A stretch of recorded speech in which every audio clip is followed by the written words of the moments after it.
Hello, welcome to the channel from the another video of success way. আজকে আরও একটা নতুন ভিডিও। তো আজকের ভিডিওটা আমরা মার্কেটের উপর আজকের ভিডিওটা তো মার্কেট নিয়ে আজকে একটু আলোচনা করব। তো বেসিক্যালি যারা অবধি এখন অবধি সাকসেসিভ ওয়ে চ্যানেলটাকে সাবস্ক্রাইব করোনি তারা অবশ্যই সাবস্ক্রাইব করে নাও, তাহলে কিন্তু পরবর্তী এই ধরনের ভিডিওগুলো আমাদের দেখতে পাবে এবং এ ধরনের এডুকেশনাল ভিডিও কিন্তু আমাদের সাকসেসিভ ওয়ে চ্যানেল থেকে আপলোড হতে থাকবে। তো চলো শুরু করি। তো ফার্স্টে দেখো ফর্মস অফ মার্কেট, কি কি ফর্ম আছে। তো একটা হয় যে পারফেক্ট কম্পিটিশন মার্কেট, যেখানে পারফেক্টলি একদম প্রত্যেকটা ফার্ম বলো বা সেলাররা তারা কম্পিট করছে, কম্পিটিশন রয়েছে। একটা হয় মোনোপলি, যেখানে কম্পিটিশন নেই, ঠিক আছে। আরেকটা সিচুয়েশন হয় মোনোপলিস্টিক কম্পিটিশন এবং আরেকটা হয় অলিগোপলি, ঠিক আছে। তো এই চারটে সিচুয়েশন কিন্তু মার্কেটে, চারটে ফর্মস কিন্তু মার্কেটে, ঠিক আছে। এছাড়াও আরো কিছু সাব ফর্মস আছে, তো সেগুলো একটু অ্যাডভান্স লেভেলে, সেগুলো এখনই দরকার নেই। আচ্ছা, তাহলে এবার মার্কেট যখন আমি বলছি, এই মার্কেটটার কিভাবে আমরা দেখছি, মার্কেটে দেখবে টু পার্টিস থাকে, একটা হচ্ছে সেলার আর একটা হচ্ছে বায়ার, ঠিক আছে। দু টাইপের পার্টিস রয়েছে, একটা সেলার একটা বায়ার, তাই তো। এবার আমরা যখন মার্কেটের ফর্ম দেখব, তখন এই সেলার, এই যে নাম্বার নাম্বার অফ সেলার, এটা কিন্তু খুব ইম্পর্টেন্ট একটা বিষয়। তাহলে এবার কি দেখবো আমরা, তো ফার্স্ট আমরা যেটা দেখছি সেটা হচ্ছে large number of seller, large number of buyer, তখন আমরা বলতে পারি সেই মার্কেটটা কিন্তু পারফেক্ট কম্পিটিশন, পারফেক্টলি কম্পিটিশন রয়েছে, অনেক সেলার রয়েছে এবং অনেক বায়ার রয়েছে, তখন সেটাকে আমরা বলতে পারি পারফেক্ট কম্পিটিশন। আচ্ছা, এবার আমরা নেক্সট যেটা দেখি, যখন আমাদের সিঙ্গেল সেলার থাকবে, একটা মার্কেটে একটাই সেলার, সিঙ্গেল সেলার, তখন আমরা সেই মার্কেটকে বলতে পারি মোনোপলি। অর্থাৎ ওই পার্টিকুলার সেলারে একটা মোনোপলি হয়ে রয়েছে। মোনোপলি কথাটা অনেক সময় এমনিও শোনা যায়, তোমরা শুনতে পারো যে মার্কেটে মোনোপলি ক্রিয়েট হয়ে গেছে। তো সেইটা হচ্ছে কি একটা সিঙ্গেল সেলার। এবার নেক্সট হচ্ছে মেনি সেলার, তখন আমরা বলি মোনোপলিস্টিক কম্পিটিশন, ঠিক আছে। এই মেনি মানে অনেক, কিন্তু লার্জের মতন নাও হতে পারে, অর্থাৎ পারফেক্ট কম্পিটিশনের তুলনায় কম হতে পারে, কিন্তু মেনি রয়েছে। এবং ফিউ সেলার, যখন কয়েকজন সেলার, ঠিক আছে, মানে বেশ কয়েকজন নামি দামি ফার্ম বা বেশ কয়েকজন সেলার রয়েছে কোনো একটি প্রোডাক্টের মার্কেটে, সেক্ষেত্রে আমরা আসি অলিগোপলিতে, ঠিক আছে। মোটামুটি এইভাবে বলা যায়, এবং বইয়ে অবশ্যই তোমরা একদম নর্মাল যেটা তোমাদের ইয়ে থাকে, ডেফিনেশন থাকে, সেটা থেকে তোমরা পড়ে নিতে পারো, বাট মনে থাকার জন্য এটা বলা, ঠিক আছে। আচ্ছা, এবার আমরা ওয়ান বাই ওয়ান যাব। ওয়ান বাই ওয়ান আমরা যখন যাব, তখন আমরা দেখব যে কি রয়েছে। তো ফার্স্ট আমরা দেখছি, ফার্স্ট আমরা পারফেক্ট কম্পিটিশন দেখছি। পারফেক্ট কম্পিটিশন মার্কেটে কি ফিচার্স রয়েছে, আগেই বলেছি নাম্বার অফ ফার্ম, সেটা কি আমাদের লার্জ, অর্থাৎ নাম্বার অফ ফার্ম লার্জ, অনেক সেলার রয়েছে এবং লার্জ বায়ারও রয়েছে। সেকেন্ড হচ্ছে প্রোডাক্ট, প্রোডাক্ট টাইপটা কি, দেখো প্রোডাক্ট টাইপটা হচ্ছে হোমোজেনিয়াস, হোমোজেনিয়াস প্রোডাক্ট, একই ধরনের প্রোডাক্ট, ঠিক আছে, বা আইডেন্টিক্যাল প্রোডাক্ট। অর্থাৎ দুজন সেলার যখন কোনো কিছু সেল করছে, সেক্ষেত্রে দেখা যাচ্ছে তাদের প্রোডাক্টের মধ্যে কিন্তু সেরমভাবে কোনো ডিফারেন্সিয়েশন নেই, তাদের প্রোডাক্ট কিন্তু আলাদা নয়, ঠিক আছে, একই ধরনের একই প্রোডাক্ট বলতে পারো, হোমোজেনিয়াস। নেক্সট হচ্ছে এন্ট্রি এক্সিট, এন্ট্রি এক্সিট এখানে কি, এন্ট্রি এক্সিট এখানে হচ্ছে একদম ফ্রি, অর্থাৎ যে কোনো সেলার যে কোনো টাইমে মার্কেটে এন্ট্রি করতে পারে, সে তার বিজনেস করবে এবং যে কোনো টাইমে সে এক্সিট করে যাবে। অর্থাৎ সে যখন মনে করছে যে তার প্রফিট পোষাচ্ছে না, বা সেই প্রাইসে তার মনে হচ্ছে না বিজনেস করা ঠিক হবে, সে তখন এক্সিট করে যাবে। এবং যে কোনো নতুন সেলার, তার মনে হলো যে আমি এই মার্কেটে আসবো, তখন সে মার্কেটে আসবে এবং এন্ট্রি করবে। তো এইটা হচ্ছে যে হচ্ছে ফ্রি এন্ট্রি অ্যান্ড এক্সিট। তার সঙ্গে হচ্ছে প্রাইস টেকার, এইটা মনে রাখবে, এটা হচ্ছে প্রত্যেকটা ফার্ম সে কিন্তু প্রাইস টেকার, অর্থাৎ এখানে কিন্তু মার্কেটের প্রাইস রয়েছে, ঠিক আছে। একটা ফার্ম বা একটা সেলার সে এসেই প্রাইস ডিসাইড করে ফেলবে না, ঠিক আছে। তো মার্কেটের একটা প্রাইস, লেভেল প্রাইস রয়েছে, এবার সেখান থেকে একটু মানে এটা হেরফের হতে পারে, কিন্তু মোটামুটি মার্কেটের একটা প্রাইস রয়েছে, অর্থাৎ এবং সেখানে লার্জ সেলার রয়েছে, কোনো একজন সেলার যদি প্রাইসে চেঞ্জ করেও থাকে, যদি আমি ধরেও নিই, তাহলে কিন্তু অন্য আরেকজন সেলারের কাছে সেই প্রোডাক্টটা অ্যাভেলেবেল রয়েছে এবং বায়ার কিন্তু মুভ করবে, ঠিক আছে। ফলে এখানে প্রাইস টেকার, ফার্ম বা সেলার তারা কিন্তু প্রাইস টেকার। আচ্ছা, তাহলে এই ছিল হচ্ছে পারফেক্ট কম্পিটিশন। পারফেক্ট কম্পিটিশন বললে এই জিনিসগুলোকে মাথায় রাখবে, এবং তারপরে তোমরা এগুলোর পরে বই থেকে পড়লে তোমরা, আমার মনে হয় পুরোটাই ক্লিয়ার হয়ে যাবে। আচ্ছা, এবার আমরা আসছি মোনোপলিতে। মোনোপলি, মোনোপলি শব্দটার মধ্যে দেখো, মোনো, মোনো মানে কি সিঙ্গেল, মোনো মানে সিঙ্গেল, আর পলি, পলি কথার অর্থ হচ্ছে সেলার, অর্থাৎ এই মোনো থেকে সিঙ্গেল আর পলি থেকে হলো সেলার, সেখান থেকে এলো সিঙ্গেল সেলার। ওকে, আচ্ছা এবার এখানে কি absence of close substitute, absence of close substitute product, এখানে কিন্তু substitute product, close substitute product কিন্তু এই মার্কেটে তার অ্যাবসেন্স রয়েছে, অর্থাৎ অভাব রয়েছে। ঠিক আছে, নেক্সট মোনোপলি মার্কেটে তো ফ্রি এন্ট্রি এক্সিট হবেই না, no free entry, free entry তো হবেই না, কারণ একটা ফার্ম সে তার মোনোপলি তৈরি করে রেখেছে। ঠিক আছে, এবং যেখানে কিন্তু কোনো নতুন ফার্ম সেই মার্কেটে আসলে সেটা মোনোপলি প্রথমত থাকবে না, এবং সেটা করাও খুব কিন্তু ডিফিকাল্ট একটা জিনিস, খুবই ডিফিকাল্ট যে একটা মোনোপলি মার্কেটে একটা নিউ ফার্ম সেক্ষেত্রে কিন্তু এন্ট্রি করবে। ঠিক আছে, তখনই সেটা কিন্তু মোনোপলি মার্কেট আর সেভাবে থাকবে না। এবং মোনোপলি মার্কেটে কিন্তু প্রাইস মেকার, ফার্ম কিন্তু মোনোপলি মার্কেটে প্রাইস মেকার, অর্থাৎ ফার্মই কিন্তু প্রাইসটাকে সেট করছে বা তৈরি করছে, কারণ সে একজন সিঙ্গেল সেলার, সে যে যত খুশি প্রাইসে চার্জ করবে তার নিজের ইচ্ছা মতো, কারণ সেখানে কি হচ্ছে বায়ারের কাছে তো অন্য অপশন নেই। একটা মার্কেটে যদি একজনই সেলার থাকে তাহলে বায়ার যে আছে, কনজিউমার যে আছে, কনজিউমারের কাছে তো তার অপশন নেই যে সে অন্য কোনো সেলারের থেকে সে নেবে, তার তো প্রোডাক্টটা দরকার। তাহলে সে তখন কি করবে, তখন সে ওই সেলারের কাছ থেকে নিতে বাধ্য, তাই জন্য সে ফার্ম বা সেই সেলার সে হচ্ছে প্রাইস মেকার। আচ্ছা এবার আমরা নেক্সট জায়গায় যাচ্ছি, নেক্সট জায়গা হচ্ছে আমাদের মনোপলিস্টিক কম্পিটিশন। তো মনোপলিস্টিক কম্পিটিশন ব্যাপারটা কিরকম, মনোপলিস্টিক কম্পিটিশনের মানে যে জিনিসটা সেটা বলবো। তো মনোপলিস্টিক কম্পিটিশনে যেটা রয়েছে সেটা ফার্স্ট যেটা সেটা হচ্ছে মেনি ফার্মস, এখানে কিন্তু সিঙ্গেল ফার্ম নয়, মনোপলিস্টিক কম্পিটিশনে মেনি ফার্মস, ভালো করে এটা মাথায় রাখবে, মনোপলি যখন বলবে তখন কিন্তু সিঙ্গেল সেলার, মনোপলিস্টিক কম্পিটিশন যখন বলবে তখন কিন্তু সিঙ্গেল সেলার নয় বা সিঙ্গেল ফার্ম নয়। আচ্ছা, এবং এখানে কিন্তু দেখো closely related but differentiated product, অর্থাৎ যেই ধরনের প্রোডাক্ট তারা বিক্রি করছে বা যে ধরনের প্রোডাক্ট এই মার্কেটে মনোপলিস্টিক কম্পিটিটিভ মার্কেটে রয়েছে সেই প্রোডাক্টগুলো কিন্তু ক্লোজলি রিলেটেড, অর্থাৎ তারা নিজেদের মধ্যে কিন্তু কাছাকাছি, কিন্তু তাদের মধ্যে একটা ডিফারেন্টও আছে।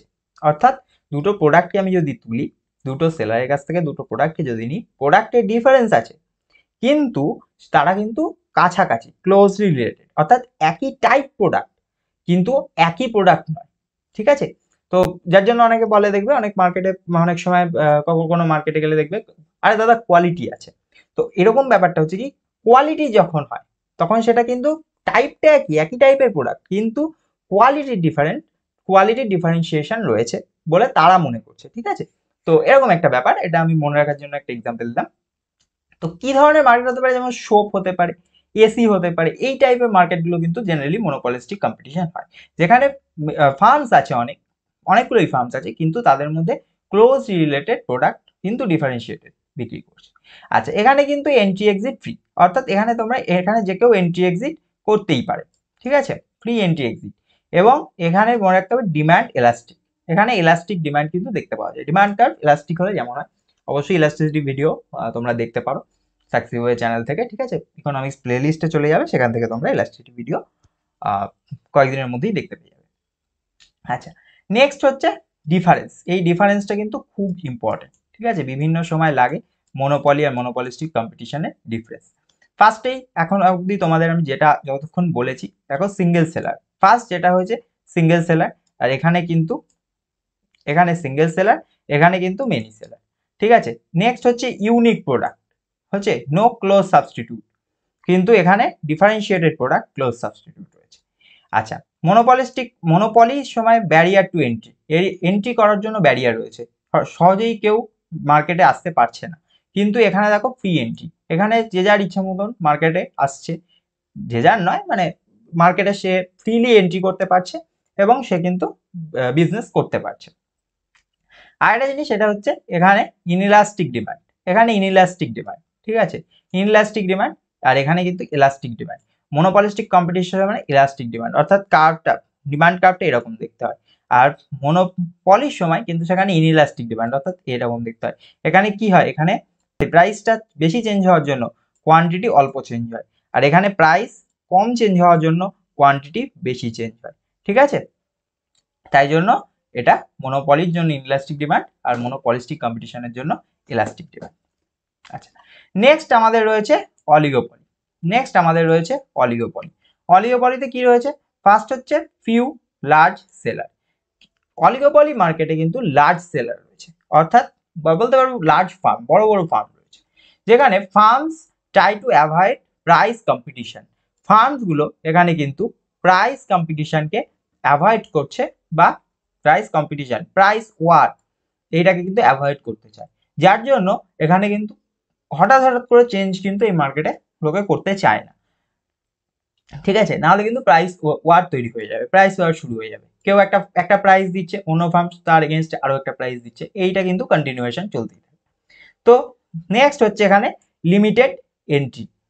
লিমিটেড এন্ট্রি, বড় ফার্ম যেখানে বড় বড় লার্জ সেলাররা ব্যবসা করছে, লার্জ সেলাররা বিজনেস করছে, সেই জায়গায় কিন্তু এন্ট্রি ব্যারিয়ার থাকবেই। ঠিক আছে, যে কেউ এসে বিজনেস করতে পারবে না পারফেক্ট কম্পিটিশনের মতন, কিন্তু এখানে এন্ট্রি আছে, এন্ট্রি করতেই পারে, কিন্তু সেটা অফকোর্স লিমিটেড। ঠিক আছে, লিমিটেড এন্ট্রি, কিছু লিমিটেড ফার্ম বা লিমিটেড সেলারই কিন্তু এন্ট্রি করবে। আচ্ছা, প্রোডাক্ট, প্রোডাক্ট কেমন হবে? এইখানে দুটো ব্যাপার আছে, একটা হচ্ছে পিওর অলিগোপলি, আর আরেকটা হচ্ছে ইমপিওর বা ইমপারফেক্ট অলিগোপলি। অলিগোপলি মার্কেটেও একটা হচ্ছে পারফেক্ট অলিগোপলি বা পিওর অলিগোপলি, আর একটা হচ্ছে ইমপিওর অলিগোপলি। এবার যখন বলবো পিওর অলিগোপলি, তখন কিন্তু একদম হোমোজেনিয়াস প্রোডাক্ট আসবে। পিওর অলিগোপলির সময় কিন্তু হোমোজেনিয়াস প্রোডাক্ট, আর যখন ইমপিওর অলিগোপলি তখন কিন্তু সেটা ডিফারেন্সিয়েটেড প্রোডাক্ট। অর্থাৎ পিওর অলিগোপলির সময় কিন্তু একদম পারফেক্ট কম্পিটিশনে যেমন হোমোজেনিয়াস প্রোডাক্ট ছিল সেরকম, কিন্তু ইমপিওর অলিগোপলির সময় তখন কিন্তু ডিফারেন্সিয়েটেড প্রোডাক্ট, তখন সেখানে ডিফারেন্সিয়েশন রয়েছে। এবার আরেকটুখানি কনসেপ্ট একটা দুটো বলে। ফার্স্ট হচ্ছে কলিউসিভ অলিগোপলি। ঠিক আছে, এই জায়গায় কি হয়, কলিউসিভ অলিগোপলিতে ফার্মস ফার্মস কিন্তু কোঅপারেট করে। ফার্মস একটি ফার্মস আরেকটি ফার্মের সঙ্গে কোঅপারেট করে, যেখানে বলেছিলাম যে এই যে অলিগোপলি ফার্স্ট, এইখানে বলেছিলাম যে ফার্মস কি করছে, ফার্মস কিন্তু প্রাইস ওয়ার বা প্রাইস কম্পিটিশনকে অ্যাভয়েড করতে চেষ্টা করে। তো সেই পয়েন্টের বেসিসেই কিন্তু কলিউসিভ অলিগোপলি এখানে তৈরি হয়, যেখানে ফার্মস কিন্তু একে অন্যের সঙ্গে কোঅপারেট করে একটা প্রাইস সেট করে, determine, firms cooperate with each other to determine a price. Firm, দুটো ফার্ম বা চারটে ফার্ম, পাঁচটা ফার্ম, যেরকম হচ্ছে, তারা কিন্তু নিজেদের মধ্যে একটা কোঅপারেশন করে নিয়ে তারা একটা প্রাইস কিন্তু ডিটারমাইন করছে বা প্রাইসটাকে সেট করছে। আচ্ছা, সেইটাই কি হয়, সেটার জন্য একটা কার্টেল হয়, যেটা হচ্ছে কি এই যে কোঅপারেশনটা হচ্ছে সেটার এগ্রিমেন্ট। ঠিক আছে, এগ্রিমেন্ট করা হয়, সেটা কার্টেল তখন হয়। আর হচ্ছে নন কলিউসিভ অলিগোপলি। নন কলিউসিভ অলিগোপলি কি, যখন ফার্মস কিন্তু কম্পিট করছে, ফার্মস কম্পিট ইচ আদার, একটা ফার্ম বা একাধিক ফার্ম অন্যান্য ফার্মের সঙ্গে কম্পিট করছে, কম্পিটিশন রয়েছে, প্রাইস কম্পিটিশন রয়েছে, যেখানে কিন্তু ফার্ম প্রাইস কম্পিটিশনকে অ্যাভয়েড নাও করতে পারে। ঠিক আছে, তো এবার সেই জায়গায় কি হয়, সেই জায়গায় যেটা আসে সেটা প্রাইস লিডারশিপ হয়, এবং তার জন্য এই যে 1838 কোনোর মডেলও আছে, সেগুলো তোমরা অবশ্যই পরে যখন অ্যাডভান্স স্টাডি করবে অবশ্যই পড়বে। তো এই জিনিসগুলো এখানে রয়েছে, তো এগুলোকে একটু ভালোভাবে দেখে নিলে এই জায়গাটা থেকে কিন্তু অনেকটা ইজি। ঠিক আছে, এইগুলো থেকে নর্মালি বোঝা যায়। আচ্ছা, এবার একটা কনসেপ্ট, সেটা হচ্ছে ন্যাচারাল মনোপলি। ন্যাচারাল মনোপলি ব্যাপারটা কি? ন্যাচারাল মনোপলি বলা হয় হোয়েন মনোপলি অ্যারাইজেস ন্যাচারাল। হ্যাঁ, ঠিক আছে, because of nature factor. Nature ফ্যাক্টরের জন্য যখন মনোপলি, ন্যাচারাল ফ্যাক্টরের জন্য যখন মনোপলি কি হয়, অ্যারাইজ করে। ঠিক আছে, কিরকম হতে পারে? ক্লাইমেট হতে পারে, সয়েল অফ রিজিয়ন হতে পারে, এরকম হয়তো কোনো পার্টিকুলার একটা জায়গার ক্লাইমেটে, সেখানে ক্লাইমেটের জন্য সেটা তার ফসল ফলাফলের উপর এফেক্ট করবে, সেই ক্লাইমেটটা তার ফসল ফলাফলের জন্য এফেক্ট করবে। তো সেই জায়গায় হয়তো সেই জায়গার কোনো একজন সেলার, সে সেই পার্টিকুলার জায়গায় সে তার মানে মনোপলি পাচ্ছে, ন্যাচারাল মনোপলি পাচ্ছে, বা কোনো একটা জায়গায় হয়তো খুব দুর্যোগ হয়েছে, তো সেখানে ফসল অনেক নষ্ট হয়ে গেছে, কিন্তু কোনো একজন বা কোনো ইয়ে, সে হয়তো সেই জায়গা থেকে ক্লাইমেটের যে সুবিধা সেটা সে হয়তো কোনোভাবে বাঁচিয়ে নিয়েছে, তো সেই জন্য একটা মনোপলি সেখানে ক্রিয়েট হয়েছে। সয়েল অফ রিজিয়ন হতে পারে, কোনো জায়গার মাটি থেকে কোনো বিশেষ কোনো রকম জিনিস পাওয়া যেতে পারে, তো সেই ক্ষেত্রে সেখানে সয়েল অফ রিজিয়নের জন্য সেই পার্টিকুলার এরিয়া বা সেই পার্টিকুলার জায়গাটা সেখানে মনোপলি পাচ্ছে সেই মার্কেটে। এবার বলছে ফর দ্য প্রোডাক্ট, কি বললাম, যেটা বললাম সেটাই আছে এখানে, সেটাই আছে bad climate impact. Bad climate impact যেটা বললাম, যে খারাপ ওয়েদারের জন্য ফসলের উপর সেটা প্রভাব পড়তে পারে, তখন সেইখান থেকে একটা মনোপলি ক্রিয়েট হওয়ার চান্স আছে। আরেকটা হচ্ছে কি, found some minerals in the soil of a particular region. কোনো একটা পার্টিকুলার রিজিয়নে সেখানে তার মিনারেলস পাওয়া যাচ্ছে, তখন কিন্তু সেই জায়গায় সেই জায়গাটা বা সেই ফার্ম বা সেই সেলার সেখান থেকে কিন্তু বা তারা, হ্যাঁ, তারা কিন্তু একটা ন্যাচারাল মনোপলি তারা কিন্তু পাবে বা সেই সুবিধাটা পাবে, ঠিক আছে। তো এই ছিল মোটামুটি মার্কেটের ভিডিও, যেটা হচ্ছে তোমাদের খুব ইম্পর্টেন্ট একটা পার্ট। এই জায়গাটা থেকে কিন্তু যদি সবকটা জিনিস একটা ছবির মতন মনে রাখতে পারো, তাহলে কিন্তু এখান থেকে খুব ভালো আনসার করা যায়, ঠিক আছে। তো thank you keep watching successive way চ্যানেলে যদি এখনো সাবস্ক্রাইব করে না থাকো তাহলে অবশ্যই সাবস্ক্রাইব করে দাও। Thank you.